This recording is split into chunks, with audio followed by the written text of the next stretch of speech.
me just.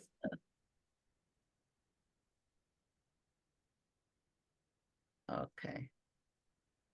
Okay, so I am interviewing the wonderful Iris Simpson today, who was or is a fashion pioneer, was a buyer with major luxury brands and also stores like Holt Renfrew, Creeds, and helped set up the Yves Saint Laurent boutique in the old Hazelton Lanes, which we're going to talk about. Was a mood and a very special fashion place in Toronto that I think we won't see again, but you can certainly speak to that. Hi, how are Hi, you Mark. today? Thanks for having me. Thank you for coming, and sharing your fascinating and impressive story. So your name is Simpson, which was one of the major Canadian department stores and had a fantastic couture and luxury area called The Room, where you would no doubt have fit right in. But you were, in fact, a women's luxury fashion buyer at rival luxury retail establishments Creeds and Holt Renfrew, and also established the Yves Saint Laurent boutique at that jewel of Canadian luxury retail location, Hazelton Lanes. That's You right. were also the first Black woman to hold many of these illustrious positions throughout your career. I am eager to learn more about your story, as it is a vital aspect of Canadian fashion history. Okay, so question one. Can you share with us about your early life and what initially drew you to the world of fashion? Okay, like many people, one of my greatest inspirations was my mother. She was a seamstress. She made my clothing and many times made my dolls' outfits to match mine. So she was a very creative woman. She could actually cut her pattern freehand, which is unknown in today's standards. So I always say I was really born into fashion. My mother was a fashionable person, and it's in my genes actually. So, fast forward, going to school, being a bit of a fashion rebel, being the first one to wear bell-bottom jeans. Back then there was a dress code, wearing hot pants. So I was very fashionable. And it was just a natural to pursue my education in the fashion field. Wonderful, thank you. What were your first steps into the fashion industry, and how did they shape your career path? Okay, so I had a part-time job at that wonderful Canadian department store, Eaton's. I worked there in the fashion department, and I was always in the fabric department because back then, if you wanted a designer-looking outfit, you went to the Vogue pattern book. So learning to sew from my mom, I was always immersed in fashion, whether it was at the machine or being in the store. And I worked in a beautiful boutique, which had a lot of designer collections. Many people don't realize that Eaton's was a leading fashion department store at the time and brought many of the wonderful designers into Canada. So having that as an inspiration, and also I must say my older sister moved to New York at a very when I was just 15. So going there in the summers and on holidays and just having that infusion of fashion, being on 7th Avenue, going into Bloomingdale's and Macy's and Bonwit Teller, it was very exciting. So all those things fueled my love of fashion and brought me to Ryerson, brought me to Eaton's. So that's what really compelled my fashion career from the start. Perfect. Thank you so much. So as the first Black woman to hold a high fashion buyer in Canada position during the 1980s, what unique challenges did you face breaking into this role? It certainly was a challenge. People were certainly shocked to see a Black woman in that position. And actually, Mark, many times when I was on the buy, they didn't look at me as a buyer. They thought for some reason these Canadian companies brought their own fit model with them to New York, Paris, Milan, London. And I was always corrected, and my director would correct and say, no, we don't have that kind of budget. We're a small country. Iris is the buyer. And you could always see the surprise in their eyes. So they just needed to be schooled. But I must say, I had some instances that were not pleasant. People outwardly showing their surprise by sort of ignoring my presence and saying some sort of under the table comment about Black people, even though I was right there. And I remember one incident when I was buying the Ungaro collection. At this point, I was at Creed's. And at the time, they had smaller collections that were called capsules. So you would go to Paris for the bigger collections, but the small, we had cruise wear, you'd go to New York. They had the license for it. And I was meeting the Creed family there, and I walked up Madison Avenue, because the showroom was on top of the boutique. And I had my card, and I knocked at the door, and they were telling me, go away. Back then you buzzed to get in, and a lot of Black faces weren't on Madison Avenue. I put my card right in front of the glass, and they still sort of brushed me off. I went to the phone booth because, there were no cell phones then, called the store, asked to speak to Mr. Creed, and told him what happened. And he was furious. Of course, him being a Jewish, man, he'd, experience things in his life. And of course, when I went back to the store, they were tripping over themselves. Oh, please come in, blah, blah, blah. So it just shows how you're visible, but you're not seen because people don't expect you in those places. That is terrible. It Yep, actually brings to mind that incident with Oprah at the roof of Saint exactly. Honoré with Hermes, right? Where she was not Right. in, and she, I believe, sold all of her Hermes on auction That's right. to raise money for awareness. Yeah. So, well, that is a terrible story. Yeah, but it happened. And, not just to me, but, I'm here, I've thrived. So you move Okay, on. that's a very interesting point because um the position of buyer is very much a results driven category in the fashion business matrix, right? Like if what you buy doesn't sell, you don't last too long in your position, no matter where you are. So obviously you brought a unique style in terms of what you were bringing into the store that must have delivered, or you wouldn't have been so successful and moved into all these positions that you've held. So that kind of takes us to our next question is, could you describe a moment or achievement that signified to you that you had successfully entered the high fashion world? Well, buying luxury brands, you're always dealing with markdown percentages and sell-throughs and things like that. And luxury brands do have a lower sell-through than, mass-produced, of course.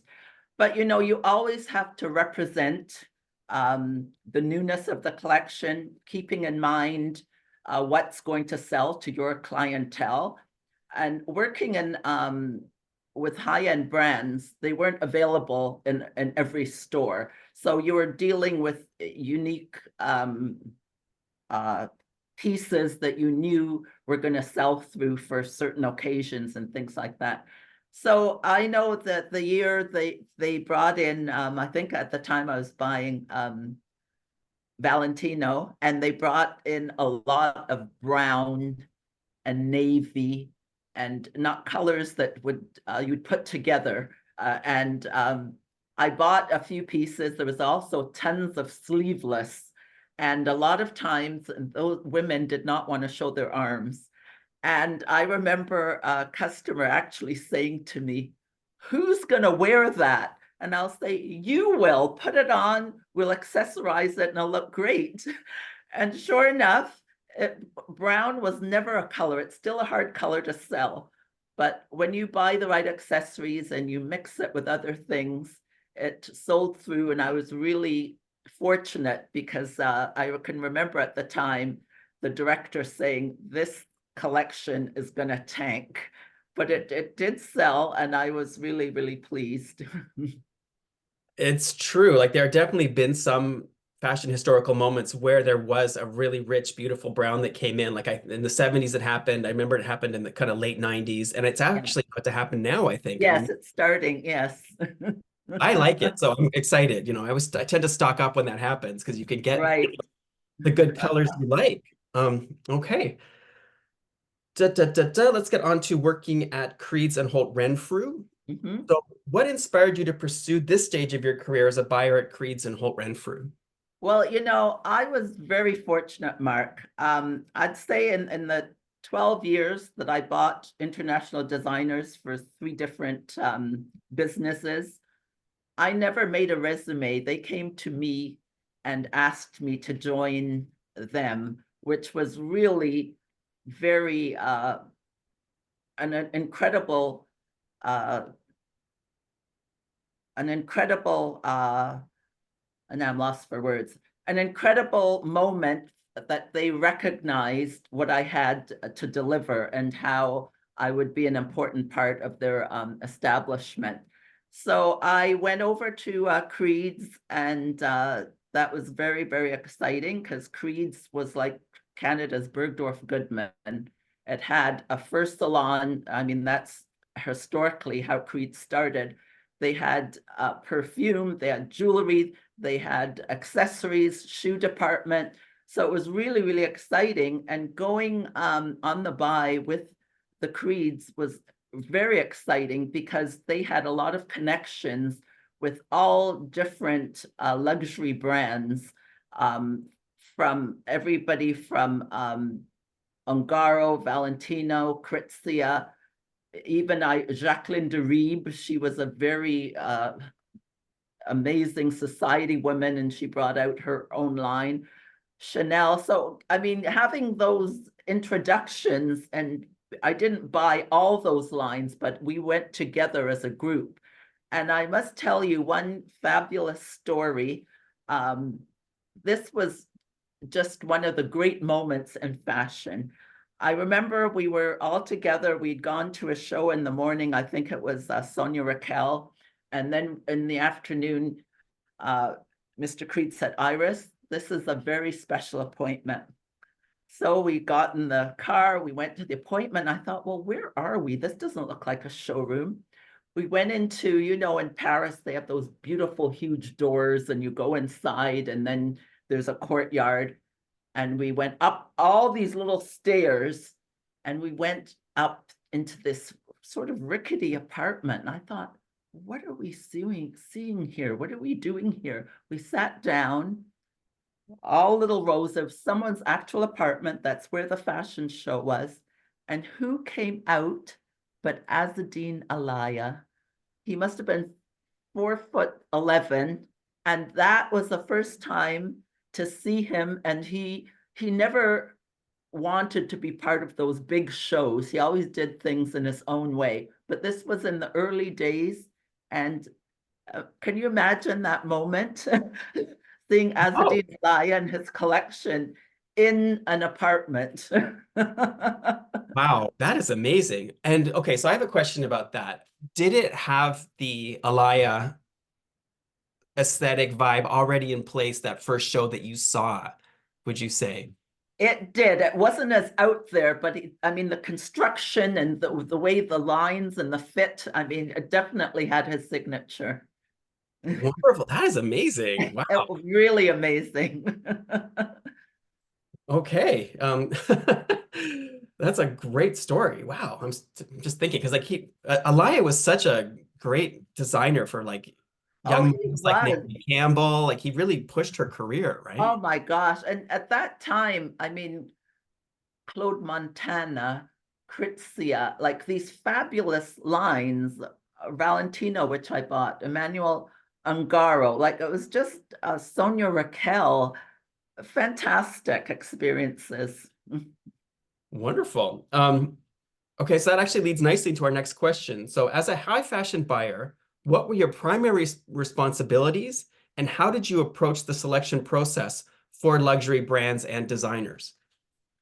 Okay, well, so because Creed's was one store, when I bought for Holt Renfrew, I was buying for Toronto and Vancouver. We had a buyer from Montreal. So the position was manager buyer. So you were really looking at the collection and fine tuning it for your clientele. So I would have, I mean, all the salespeople had their little black books. Remember, the people weren't using, laptops and iPads. And before we went on the buy, we found out, was there a society wedding? Was there engagement? Was there a bar mitzvah? Like, what was happening? Was there a 50th anniversary or big things like big society dues? What was happening? So we had that. And also, I always felt it was really important to go to the source. And I always spoke with the top salespeople because they are the first line to the clients and they know what they're looking for and what they should have.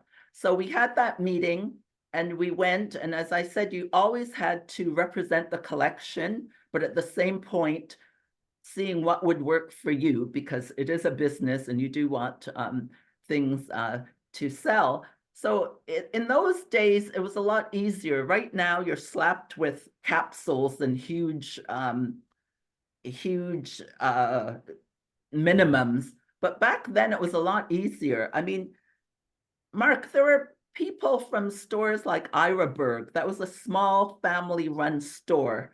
Chez Catherine, Millie's. They went on their own to buy collections, so they wouldn't be buying thousands of units because there was one store.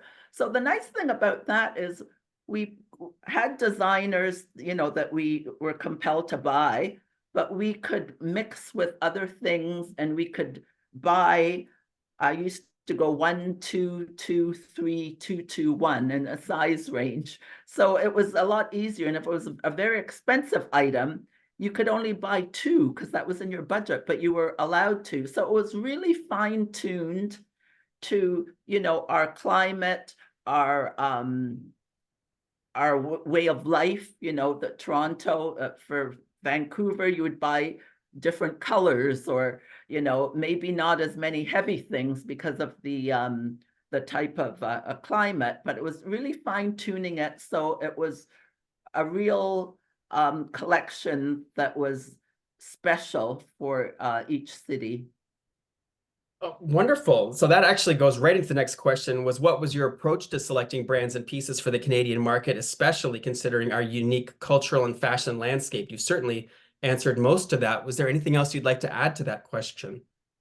Well, just that I know that there are many times when your deliveries, for instance, would come in really early, and a lot of times the way the deliveries came, and it's still today, you couldn't wear the things in season, right? Because you would get, the fall things coming in June, and you had to keep them fresh. At times, we held them back in the stock room. Like now, they sort of put everything on the floor.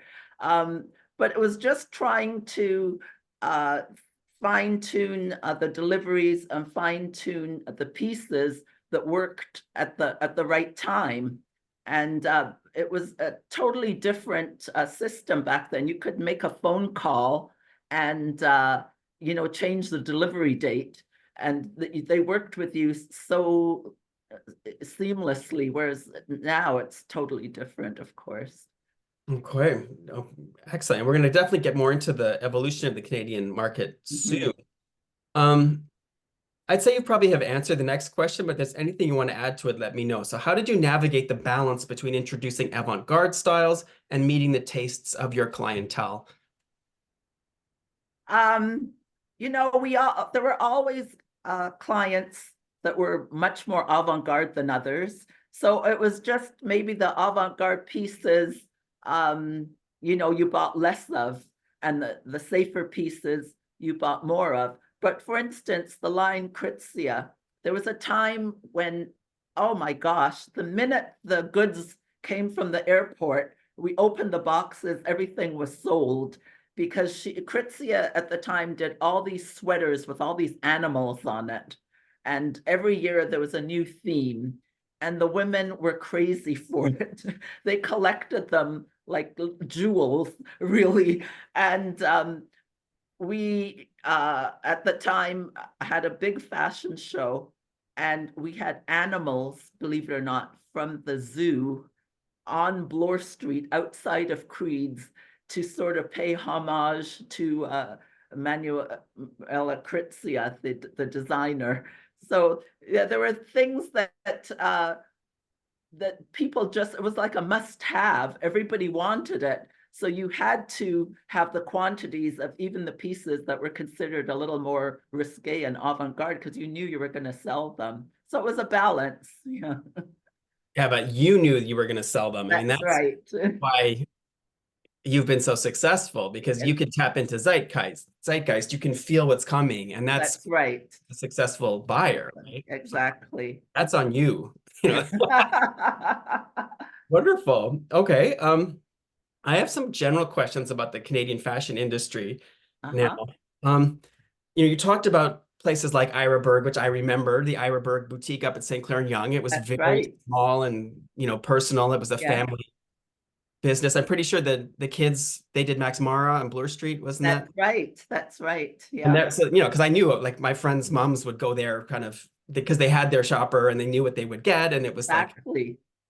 so how has the Canadian fashion industry evolved, would you say, as a result of globalization over the last 20 or 30 years? Well, it's really changed because it's not the personalized, smaller boutiques that used to be so commonplace in Toronto. I mean, especially over the pandemic, more and more closed. But, things have changed. You've got a lot more competition in different ways with online and, big American, retailers that have come in. But I look back to those days so fondly, Mark, because it was so personalized and it was so unique. I feel the customer service that we gave at that time was unparalleled. I mean, the product knowledge that we had and the way that we treated our clients, they were like family. They felt so special. And I know that still happens with personal shopping and, some of the high end, salespeople. But it was just a totally different time. And it has opened out a lot of doors because there's a lot more inclusivity, of course, from the 80s in a big way. But even the construction of the garments have changed so much. And every store had their own, for instance, alteration department. And the women did such incredible work. You don't see that as much anymore. Of course, bigger stores have it, but a lot of stores don't even offer that for their clients.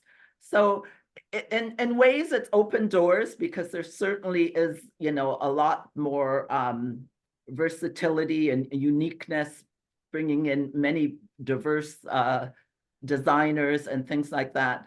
But I just always feel the service we gave was really special and really, really unique. It's interesting. We just lost Harry Rosen very recently, Yes. and he was one of the last of that Oh my gosh. particular. Yes, exactly. Yeah. And because of the pandemic, things changed so much, the way of dressing, so much more casual. People didn't have the need for, as many specially made things. And I always feel something was lost with that. It was people don't dress the same way anymore. And it's just a different time.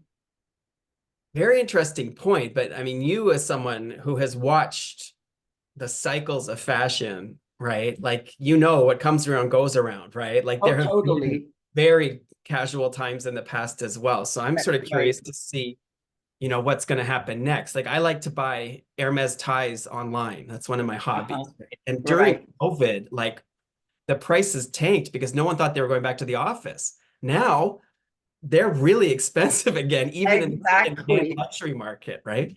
And it's so true. I mean, everything is so cyclical and it all comes back. And, you know, I'm sure there'll be a day where people will be going to the office more. I know in the US, 75% of offices in New York are back. Canada is much lower, but it's gonna happen. I think it is happening. It was actually a discussion I was having with friends last night that it's just, I think it's a, I mean, there will certainly always be more of a capacity for distance working, but I think Yes, it's going to be much more focused on an office environment going forward. Um, exactly. Great. So thank you.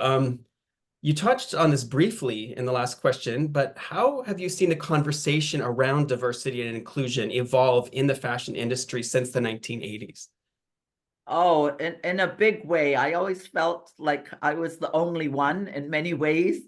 And luckily for me, with my upbringing, I always felt I deserved to be in those spaces. I, you know, came here at 4 years old from Jamaica, so I was used to being um, the only face in the school of color. But my parents always instilled in me, um, you deserve to be there. So it could be a lonely place at times. So it's really fantastic to see much more diversity and inclusivity. And, you know, it's become, since George Floyd, let's face it, a much bigger um, movement and 15% pledge, Aurora James. There's so many ways that the tide is turning and things are opening up. And it's a really great to see because it's a long time. There were people that were capable but not given the chance.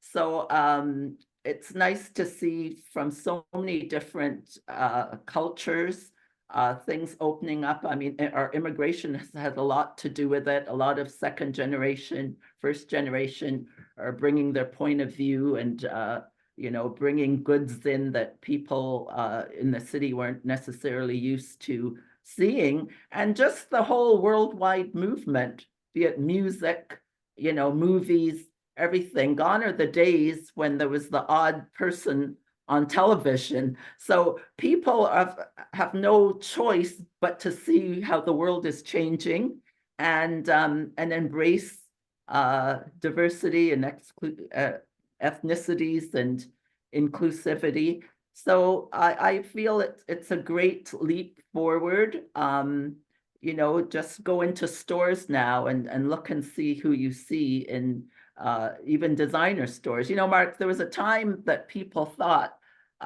Black people weren't interested in luxury or they couldn't see the two combining, but Black people love fashion. They always have, and love the whole aesthetic of dressing up and looking your best, whether it be at church on Sundays or wherever.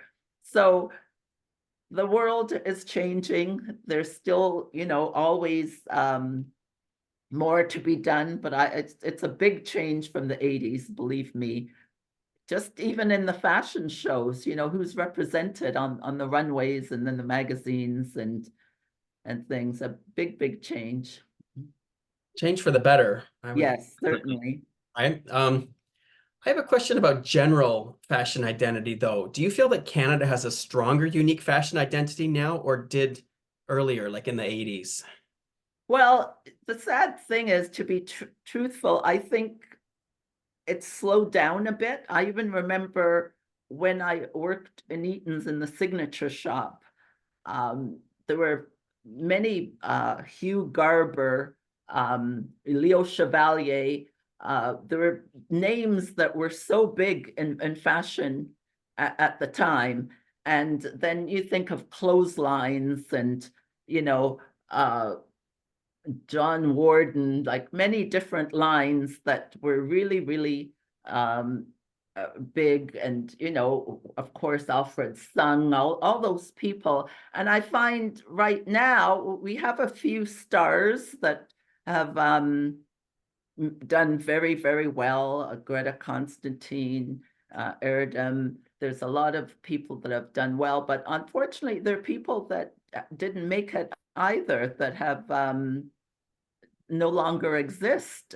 And I think in this market, it's very hard for young designers, and they have to be very innovative and find new ways of selling, because they're not reaching world markets the same way that they used to. I mean, Wayne Clark, for instance, was the darling of Canadian fashion and sold all over the States and in London. And, you know, it's just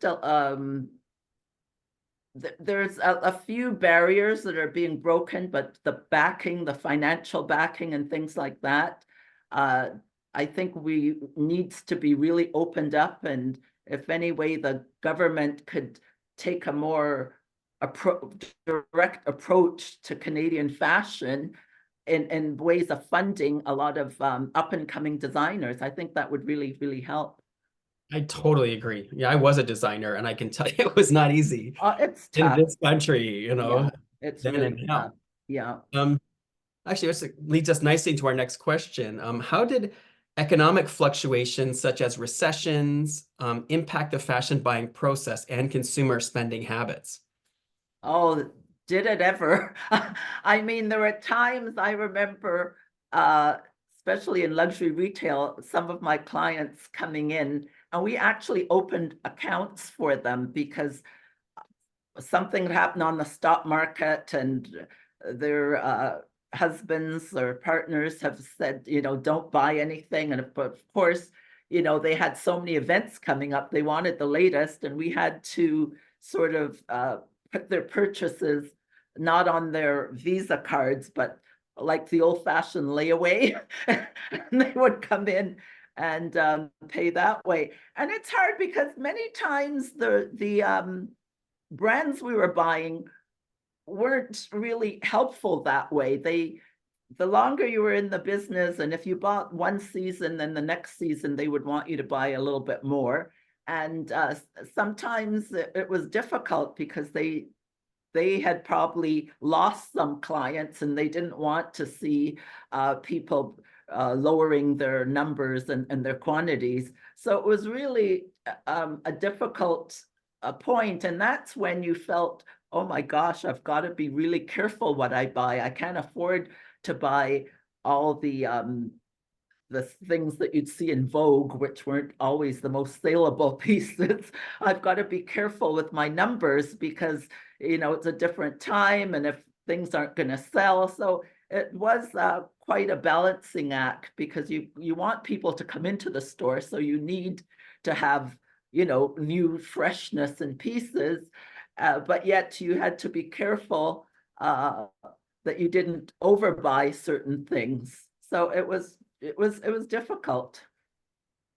Very interesting points. And of course, there was the divergence between creeds and Holt Renfrew Oh during. my gosh, it was like a battle. Who got what and who had exclusivity at the time, and who, because they're right across the street from each other. So it wasn't easy. Even someone, another iconic retailer, Shea Catherine, she had a huge clientele.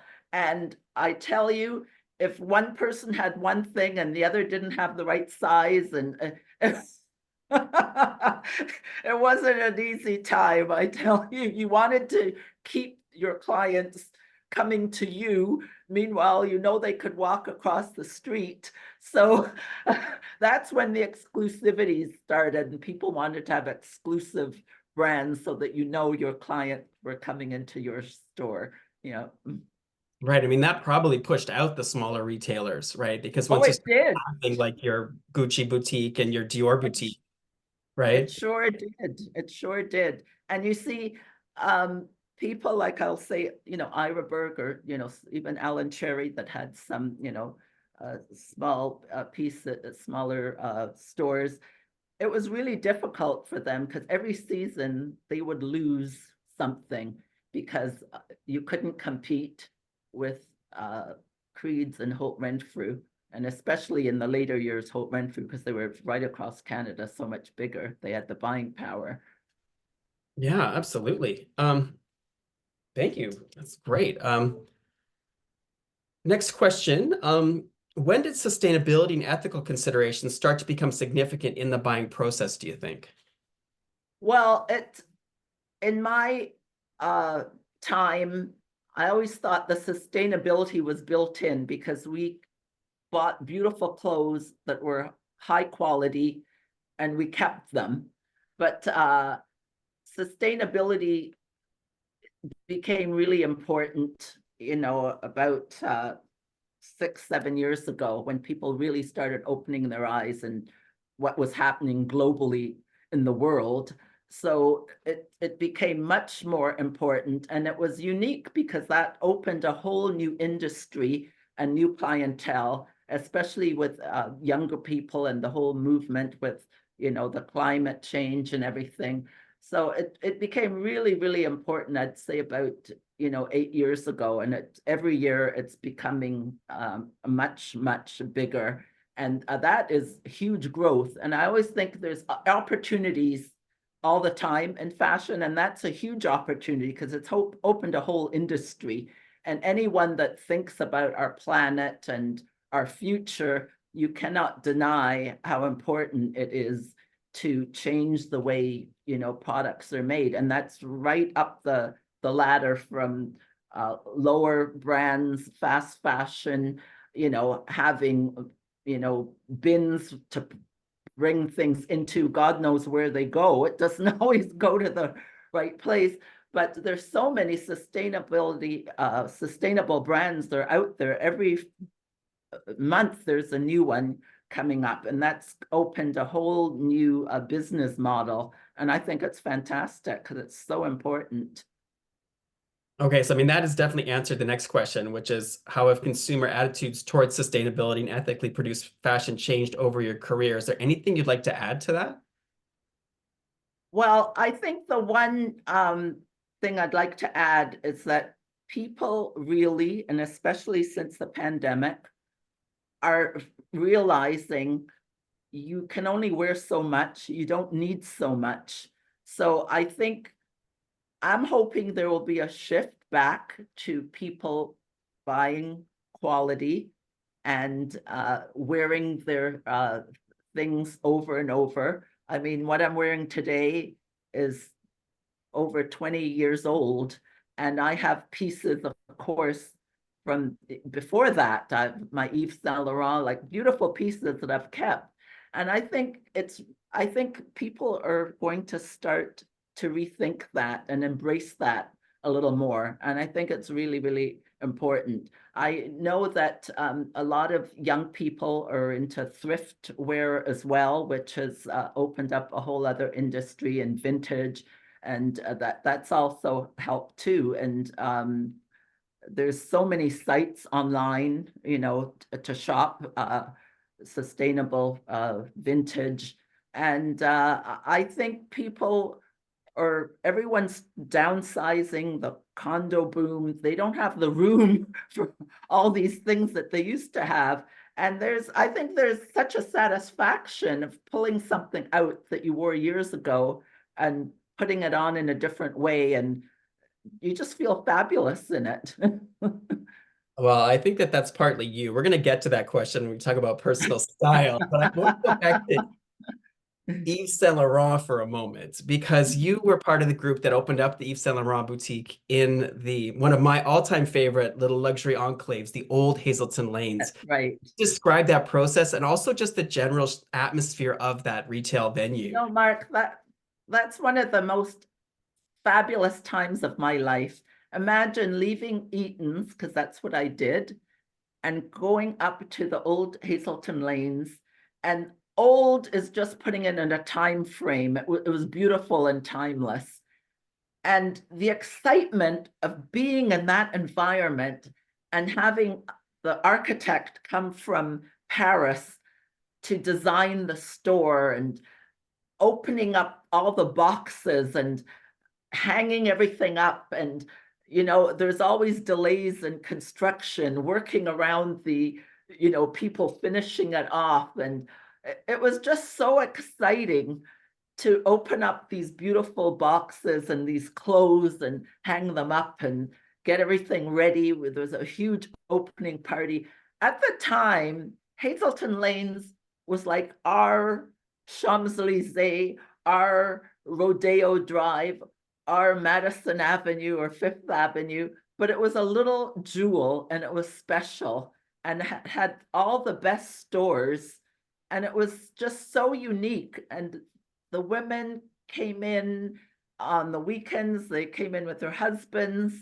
They had the best restaurant. It was just so exciting and such a huge leap from me coming from, Eaton Center and going up to Yorkville and this beautiful environment with all these fabulous people. And, we had Andre Courage store. We had the first Hermes boutique. We had Marc Laurent, beautiful men's line. We had De Porto, beautiful high-end French flatware and dishes and tablecloths. And it was really, really special. And when we opened the Yves Saint Laurent boutique, it was the first freestanding Toronto, and we had a sister store in Montreal. They opened a day apart. We had the people coming from Paris because it was the first one in Canada. So it was very, very exciting. And I'll never forget the excitement and the buzz of being in that moment. That is wonderful. Yeah, it was definitely a very special time. I mean, certainly Toronto was not as globalized as it is now, and it was very focused. I remember that. I mean, I was obviously a kid, I was much Right. younger, but it was still a Yeah, great space. yeah, I it loved it. was. A gay kid, so I thought it was fabulous, right? That was where I wanted to be. So I just Yeah, of love that you course. were It part was of that, so right? gorgeous. Okay, so next section, I've got a couple questions on fashion philosophy. Okay. How do you define your personal fashion philosophy and how has it evolved over your career? Okay, so I've always, as I said, loved fashion. Um, I always, checked Vogue magazine and, I was influenced going to New York, Ebony Fashion Fair and seeing all these. So in the beginning, I wanted like everything that was the latest and greatest. I didn't necessarily buy it myself, but through Vogue patterns, I made things. So I realized as I grew older and had a more astute fashion sense that what you wear reflects you. So you also have to be very comfortable in it. And I always feel you wear the clothes, don't let the clothes wear you. I think that's really important to feel good. And I brought that through all my dealings with clientele. Sometimes you see, for instance, people doing makeovers and they'll make someone look totally ridiculous and you know that they're not comfortable. So I think you you want to be fashionable, you want to wear, all the newness, but you also have to feel good and it has to work for you. So I keep my things, as you know. I love beautiful tailoring. I love twisting it up and adding like great accessorizing and things like that. But I think it becomes part of your identity, how you dress. And I think it's important that you really enjoy what you're putting on and you feel good in it all the time. That sounds wonderful. So I'm not going to be basic and ask your favorite designer because I'm sure your personal chic style includes all of the best of the best, all put together in alignment with your vision and aesthetic. So instead, what were a few favorite fashion designer collections, standout garments, and fashion moments that really stood out over your career? Okay, so I would say one of the most exciting fashion designer in Paris back in the early 80s was really Yves Saint Laurent. And he was such a master. And he was so genius because he took ideas from so many different countries, so many different cultures. He embraced so many ideas that other designers were afraid to.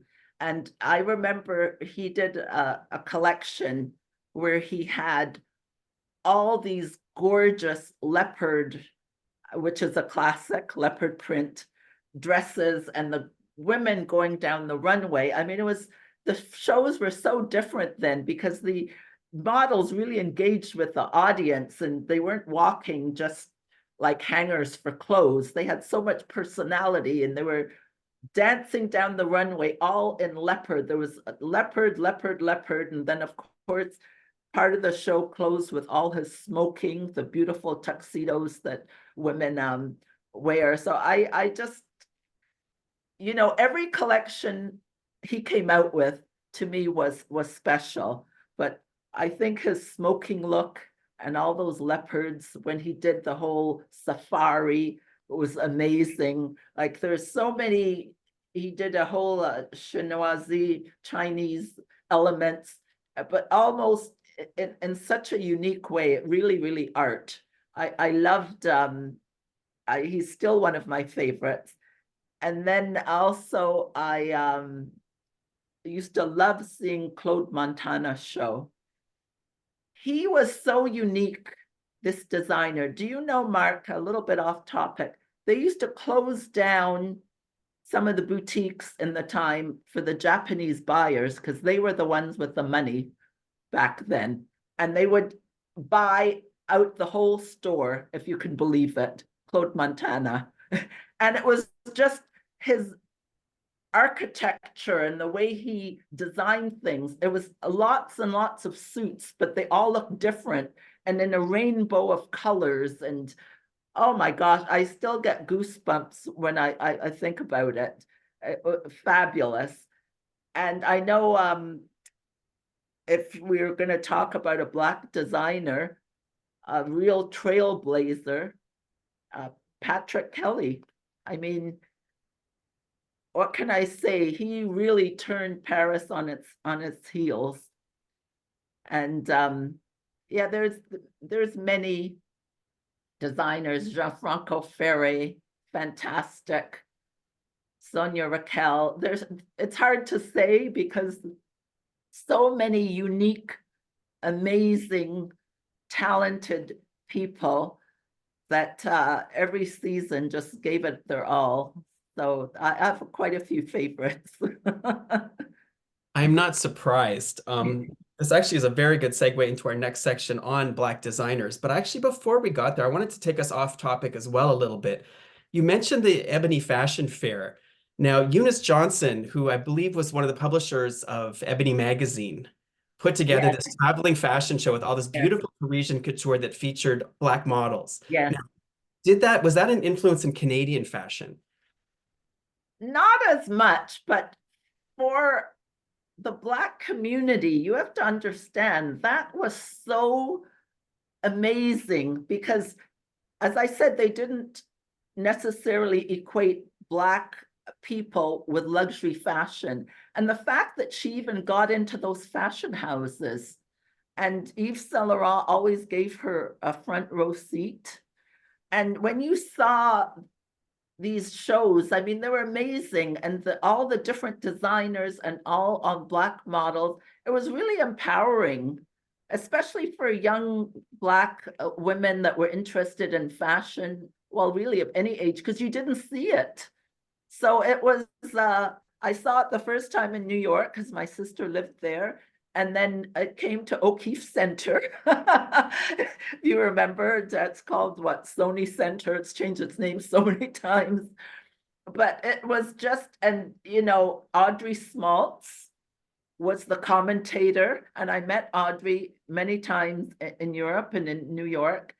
And she just had this way, it was just really groundbreaking. I probably, it helped some young Canadian designers like Lorraine Delzal, was a Black Canadian designer, Paul Cornish. I'm sure it would have helped him too, that were around at the time. It probably did have, you know, an impact that probably made them think, you know, I can do high fashion. Winston, he was a great high fashion Black designer that I knew personally, and he designed for prime ministers' wives and society ladies. I mean, in those days, the 80s, everyone wanted, you know, big ball gowns, and so I'm sure there was an impact. Wonderful. It's interesting. You mentioned Audrey Smaltz. I researched some of her Scott Berry dresses that she had Yes, donated to FIT, to their yes, fashion collection. that's right. They're gorgeous. Well, why don't we get into that next section now?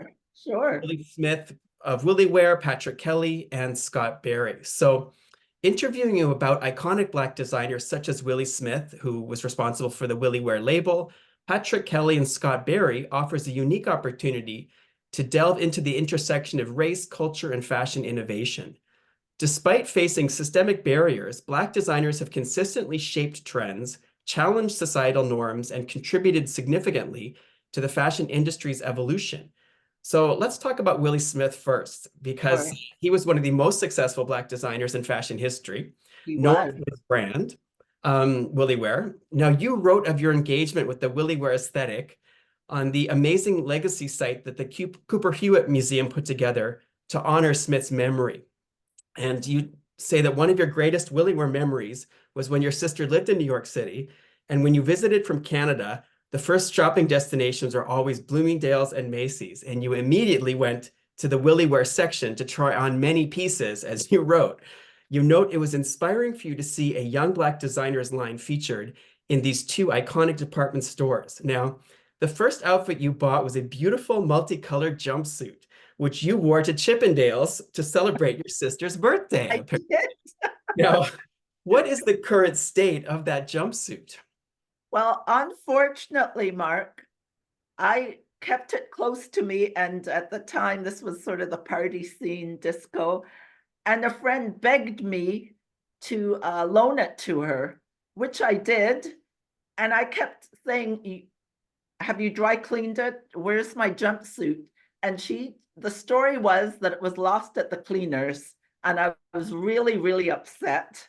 And I never really quite forgave her. I spoke to her again, but that was really a very sad moment because it was something special, and it doesn't exist anymore, unfortunately. But you know, clothing is so much a part of our rich memory. It is. You know, like so much of my memories are connected around clothing. I had a Willi Wear suit that I wore to a formal when I was 16, and it was a really thick, wide-wailed gray corduroy suit, and it was super comfortable, and I loved it. I don't know Yes, where it is, you know, like you, things you don't realize you have history right, in your body at right. the time. You just have a great suit, right? I'm glad you said it. He really was the most commercially successful Black designer at the time. And you probably know, but I'll mention it anyway.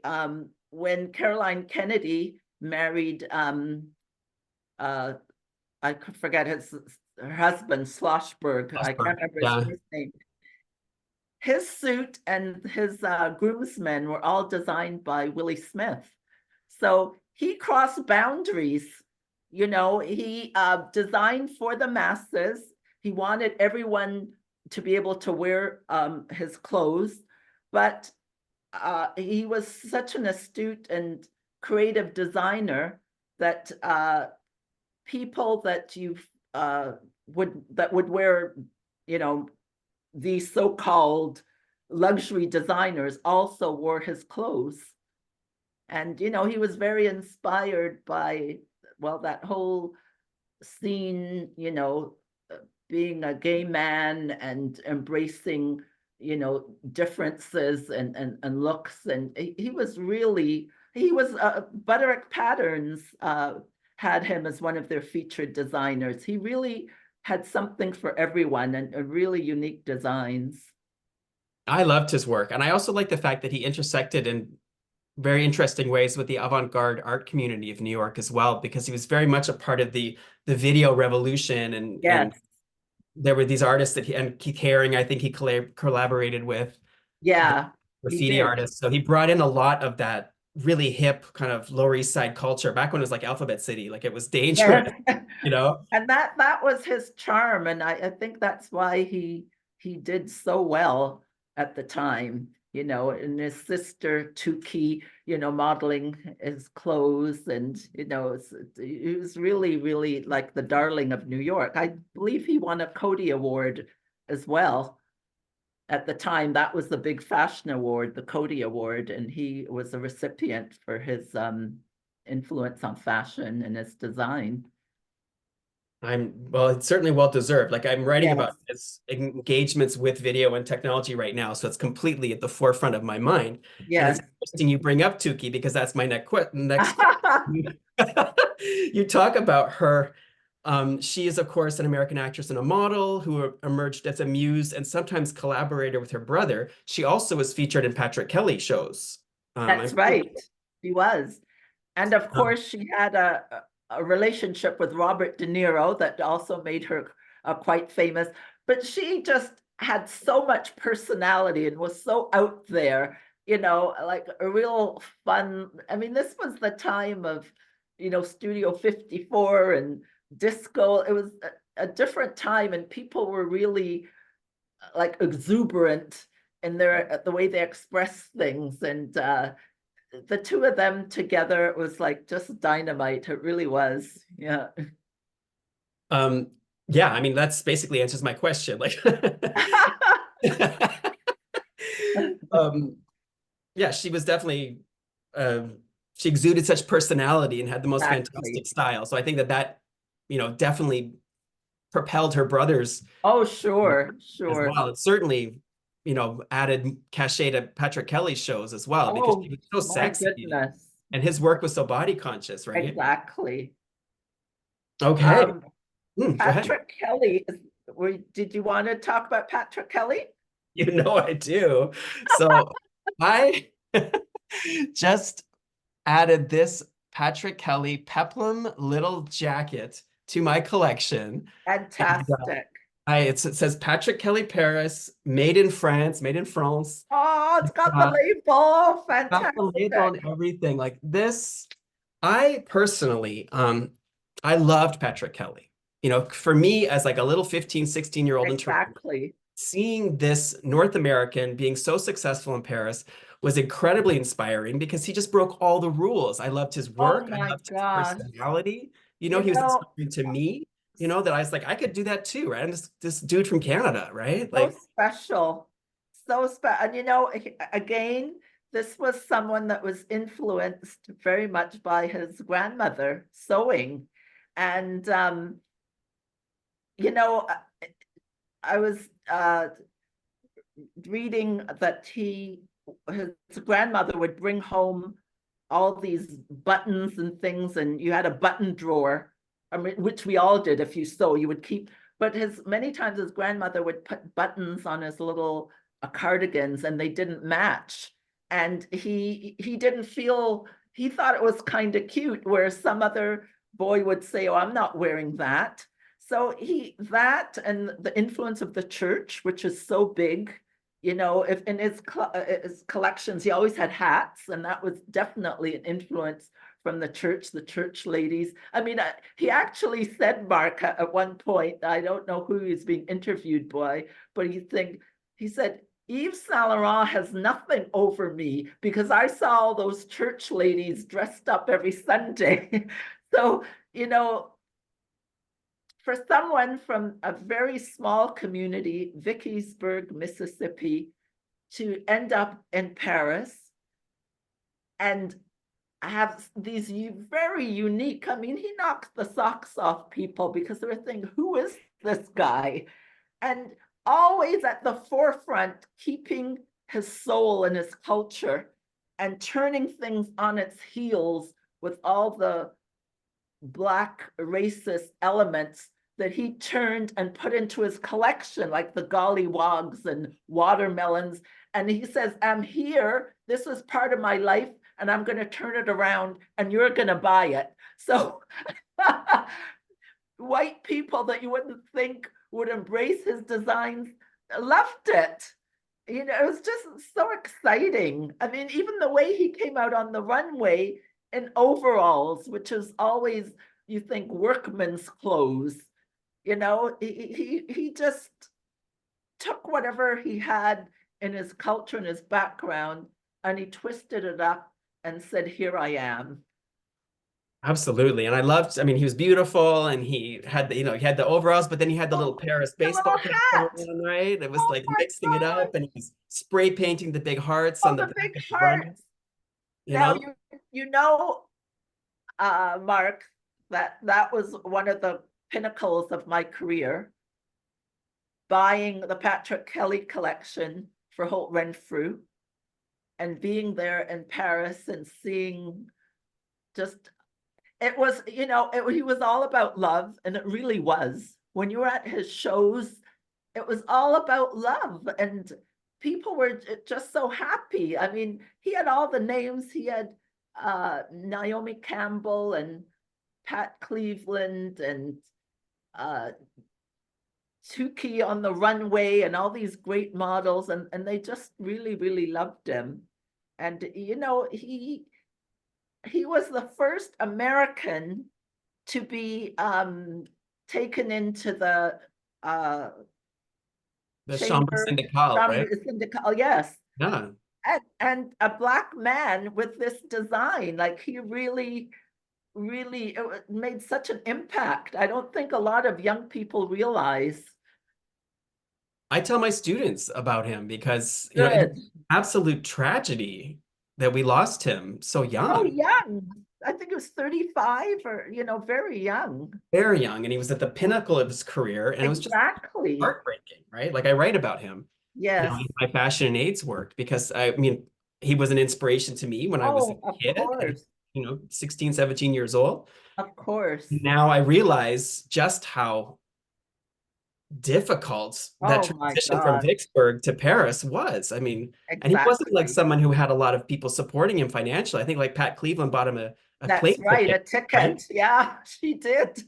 And he started out just selling things on the street and Yeah. having all his girls, the little tube dresses, and then putting all I mean, the lips, the buttons, the hearts. And he just, he really, really was a visionary. He really was. And I think to myself, when this line came in to Creeds and people bought up all those buttons. I mean, they were plastic, but they were fun.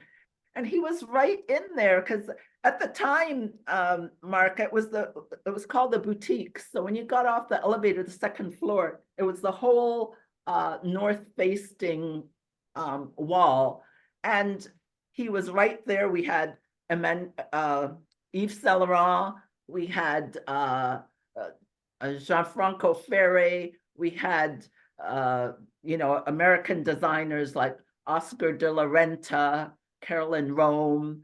We had like all these great designers and Patrick Kelly housed in the same environment. So it was fantastic. I And love then that he the made it Black here. woman, you know, being a Black woman buyer at this prestigious store and being able to bring his collection into the store that's really one of the true highlights of my career.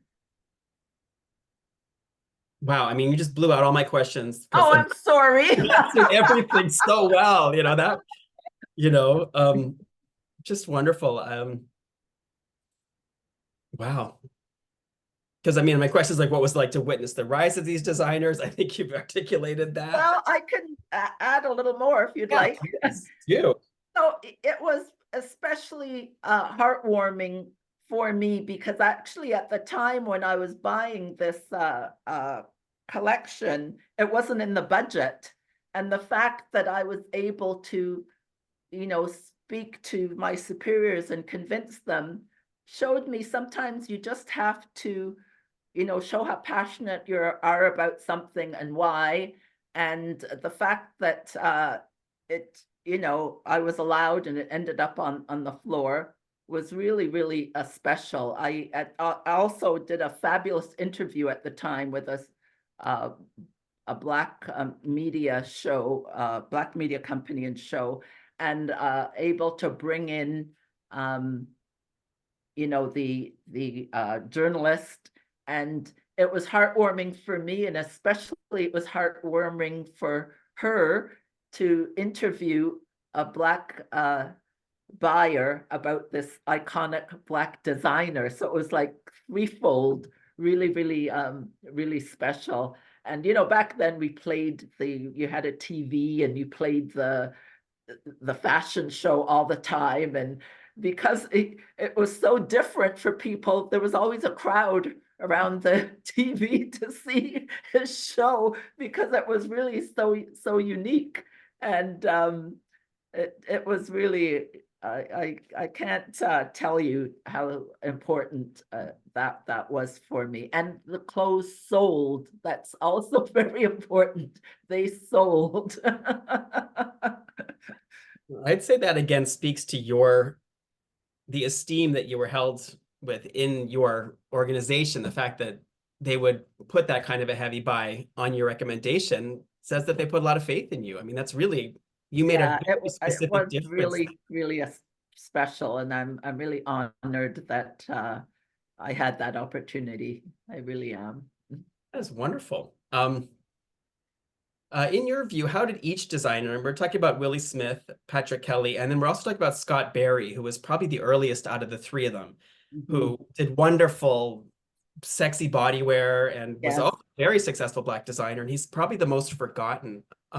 Yeah, he probably is because you don't hear his name as much, but he was important. And he did a lot of jerseys because it was influenced by the whole, starting of disco. But even before that, he did beautiful tailored suits. And to show his beauty, there's a beautiful photo by Francesco Scavallo of Beverly Johnson in one of his beautiful suits. So he designed, he said he wanted to design for all body types and for everyone. And he really had a unique eye and beautiful pieces. Yeah, you don't hear about him so much, but his designs were really timeless. Yeah, they're gorgeous. I mean, he also worked a lot with Naomi Sims, who was probably the first Black Yes, model, and that's she sort of right. wore the clothes so Yes, well. that's And he right. was this Yeah, cool he young. did chiffons and things too. Yeah, Naomi Sims, a lot of young people probably haven't heard of her, but she was a beautiful, gorgeous, darker skinned model, which is important. And she tall and elegant. And I remember seeing her actually it was Virginia Slims. It was a cigarette brand. And they would always have a beautiful woman in the ad. And she wore some of his designs in those ads. Yeah. He's also on a lot of Vogue covers, like the headshots, because I was writing about when Yes. he was a makeup artist, and I was noticing that the dresses there's probably about 5 or 6 of them that were Yeah, Scott. Jacqueline Bisset. Remember that? She That's was the in a one. beautiful apricot colored. Yes. So he was he his designs, I mean, that was amazing being on the cover of Vogue and in the designer luxury stores he was represented. And yeah, it's almost like he needs to have some sort of a show or an exhibit so that people remember, what his contribution to I totally fashion. agree. I hadn't heard about him until Andre Leon Talley wrote about him in Yeah, his book. And then I was like, who is that? Because yeah, I knew yeah, about, yeah, Willi wear. Obviously, I wore it. I knew yes, about Talley, but I'd never heard of right. Scott Barry. And so Yeah, then I researched him and I was like, oh, wow. I know, I know, it's true. You hear a lot about Stephen Burrows, but you don't hear about Scott Barry. You're right. It's interesting because they're both sort of like Jersey based, like not Yes, New Jersey, but Jersey fabric, right. very bodycon Of course, dancing kind of, Burrows had that lettuce edge that yeah, he scalloping. used. That, yeah, exactly. Yeah. All right. This is great. Okay, so I'm going to move on to challenges and overcoming barriers because I'm going to be mindful of your time. You're being very specific with this information. I'm loving this. So reflecting on the barriers faced by Black designers in the 1980s, how did Smith, Kelly, and Barry navigate these challenges, and what impact did their success have on other Black professionals in the fashion industry, do you think? Well, you've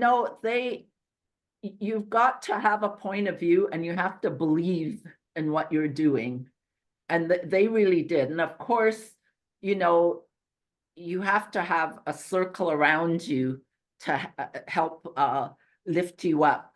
And they did. But I also believe that they they knew that what they were doing was special, that they had the talent and they had the creativity. And it was just making other people realize it and take heed of it, because all of them were very unique in their own ways. They all brought something something special. And I feel that they broke barriers by getting awards and getting people to see their worth. For instance, Sonia Raquel was a great help for Patrick Kelly. Well, Willi Smith had Laurie Mallet that, was the business behind it. So, they worked hard, they had the creativity, and they pressed forward. And I think that people could not ignore their uniqueness and their talent. And I feel if you have those things, and it's thrust in front of people, they have to see it, right? They have to see it. And they also believe that their clothes, which even today a lot of people don't realize, a Black designer's clothes aren't just for Black women. Everyone can wear it. And it was shown just by what we were speaking about a while ago, being on Vogue covers and ads and things, propelled them.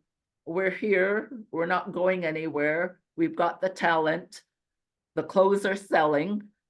Like they should be embraced, right? And I think your talent always shines through in the end, and people cannot ignore it. I kind of agree, but there's a great book, this one, the Black Fashion Designers, which Yes, is, I'm sure you're familiar with. yes. And they write about Anne Lowe and a lot of designers that were That were ignored. right. I mean, she did Jackie Kennedy's wedding dress, And and no one ever heard about it till probably so this book, 2000. right? Yeah. I mean, even when you think about it, I mean, we're talking about the real successes, but people like Anne Lowe that work so hard, and even, I'm sorry, Jackie Kennedy didn't publicize who made her wedding gown. She just said a colored lady, not even the person's name.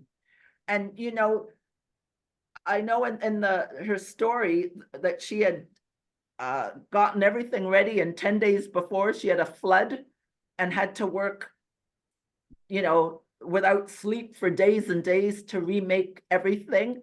But unfortunately, that is part of the problem with our history, in so many ways, whether it's innovation, science, all kinds of things that aren't talked about and the credit isn't given. And that's why it's so important that there's a push to get the truth out, and people of all ethnicities have to acknowledge the failures that have kept these stories, hidden so long. And there are quite a few designers, names, I can't think of them all, but had great impact. I mean, one that did really well in England was Bruce Oldfield. I mean, he made designs for Princess Diana and was really special. And, of course, there are a lot of the new younger ones, but I'm talking about people from the past that didn't get, their due. So it's always been a struggle. But as I said, I think you have to believe in yourself. You just have to keep pushing forward. And I'm talking about people, today that, might get discouraged or feel, I can't go forward. No, there are certainly many that, and all these designers, even the ones that made it, they struggled substantially to get you where they are, but they persevered. And you need luck, you need doors opened for you, of course. I mean, that's just the way it is. Not everyone gets these opportunities, myself included. The opportunities I have, and so few after me, so it's still a process for sure. But isn't luck, is like someone wise said that luck was when preparation meets opportunity. Yeah, exactly. Right? Like the door may have been open, but you were ready to walk through it, right? Thank you. That is I actually had a question about Smith and Kelly, who were both extremely media savvy designers who used their engaging personalities and emergent technologies as ways of differentiating themselves and promoting their creativity and brand identities. Do you feel that this is one of the reasons for their success and they were able to get to that next level that perhaps some people aren't? Oh, for sure. And, they also had, they're Black, that was their identity, and they weren't afraid to show it. They made it known, and so it was sort of like, here I am, take it or leave it, and people, took it. I think especially Patrick Kelly, I mean, what he did on the runways and designs, I mean, out of all the Black designers, he was the most controversial for what he put out on the stage. And yet Betty Davis wore his heart dress on Johnny Carson, people that you wouldn't imagine embraced what he was all about. And I think because he was so forceful in his ideas and underlying it was acceptance and love, that he just shone. He really, really just shone. And the ideas he's had at the time were so radical, and it worked for him. It did. Thank you. Yeah. All right. I think we'll probably start to land the plane. This has been amazing. Think about what works for you. So have you been involved in mentoring or supporting emergent talent in the fashion industry, particularly those from underrepresented backgrounds? If so, can you share a rewarding experience from this work? Okay, when I went to Holt's, I needed an assistant, and I brought up someone from the main floor, a young, gorgeous, talented Black woman, and she became my assistant when I came back from Europe. You remember in those times we actually wrote our purchase orders with carbon copy. So you'd come back with piles of paper, and then the landing and all that sort of thing you had to deal with, because when you're buying luxury European designers, you're away a lot. When we went on the buy, it was 4 weeks. Many trips to New York. So there was always things happening, the Cancer Fashion Show, things to attend. So I brought her up and she was fantastic. She went into the buying office afterwards, and long after I left, she worked at the Chanel boutique on Bloor Street for many years. So she got a lot of great opportunities, and I felt she probably would have made it, but I felt I helped propel her into those spaces. And I'm always cognizant of the opportunities I've had, and I think it's really important to open doors and give other people opportunities so that you're not the token. There's others that are worthy and need to be seen as well. Wonderful. So looking back at your career, what lessons have you learned about resilience, leadership, and innovation in the fashion industry? Well, it's ever changing, and you have to adapt. You have to embrace new innovations. And I mean, who would have thought that luxury fashion would be sold online the way it is today? You know, it's there's so many different ways to buy it. There's so many different sites, and even embracing, you know, sustainability, all those things. It's just constantly adapting to the change and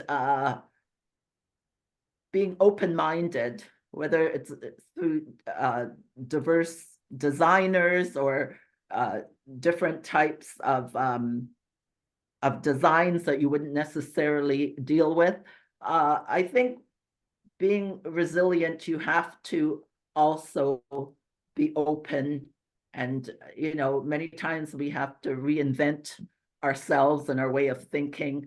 And I think if you're open-minded and accept change and you know, change with the norms that works for you, I think the fashion world will always bounce back, and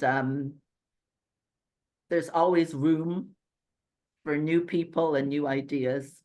It's important to accept. Wonderful. What key lessons have you learned about personal style and success? Well, you know, after my many years of working in international designers buying, I segued into fashion styling. And I've been in the styling world for over 25 years now, because my long career in fashion is over 40 years. Now I'm really dating myself, but I'm young at heart.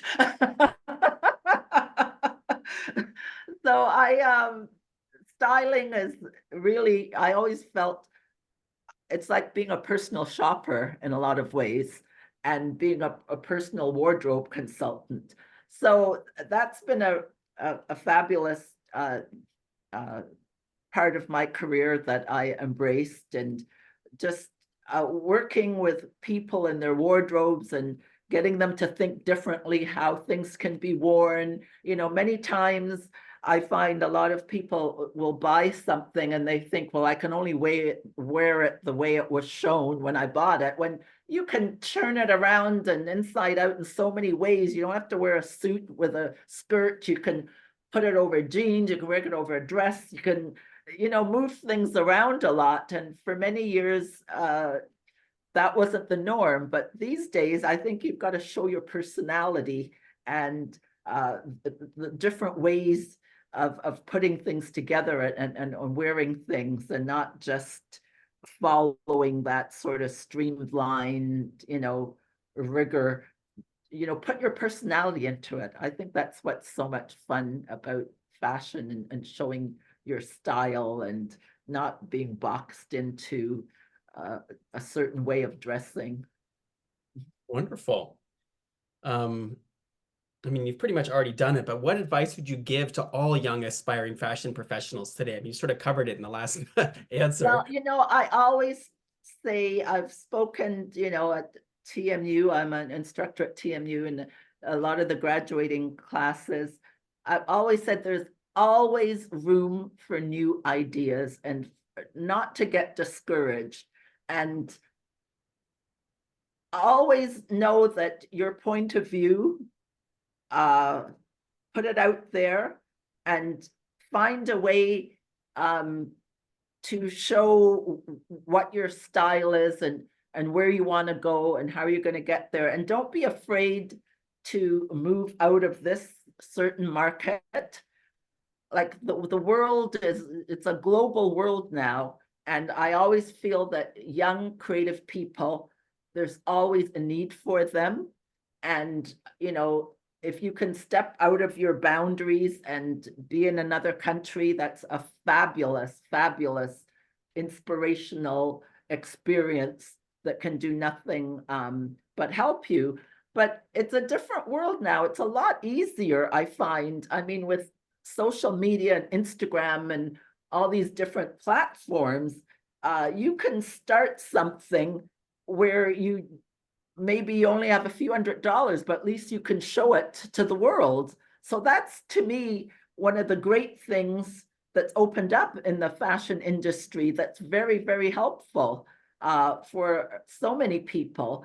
So I always think, I have a saying, Mark, it might sound kind of corny to you, but I always feel the best is yet to come, and you've always got to go forward, and tomorrow will be better, and not give up.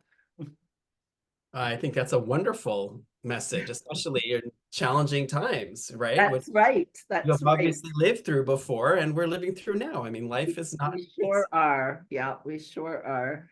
But thank you for bringing all of your glamour and your gorgeousness to us today. Is there anything you'd like to add that I haven't asked you about? The only thing that I feel needs to really change. So many people need a leg up financially that want to start their fashion careers. And I'm really hopeful that some of our leaders will realize that this is an industry that needs some help. I think creativity is so important to any city, any country. And I feel there are other parts, creative industries that get a lot more help.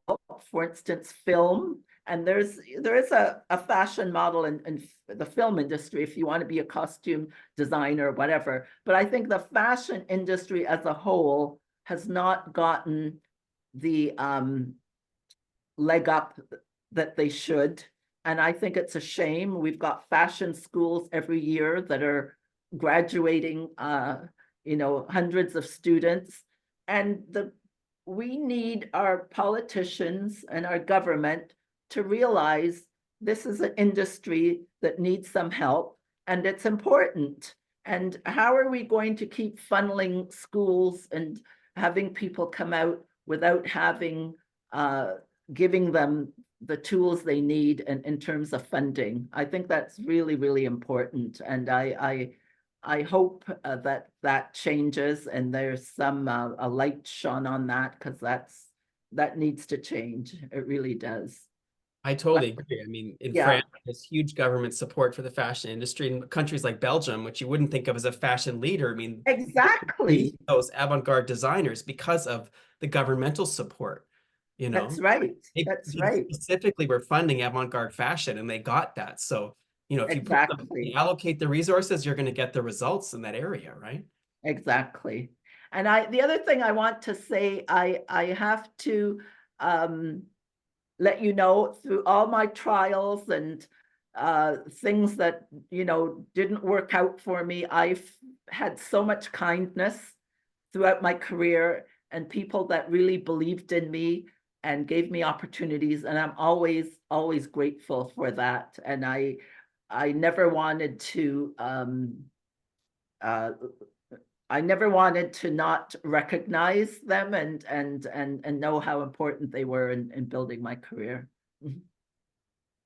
Well, thank you. That is a beautiful way to end this amazing interview. I have learned so much about so much today. Wow. Thank you so much for having me. It was a great conversation. I just love talking to you, Mark, because you have a unique, perspective as well. And being an educator and, seeing young people and, what their hopes and dreams are. And I'm sure you're a great advocate for them as well.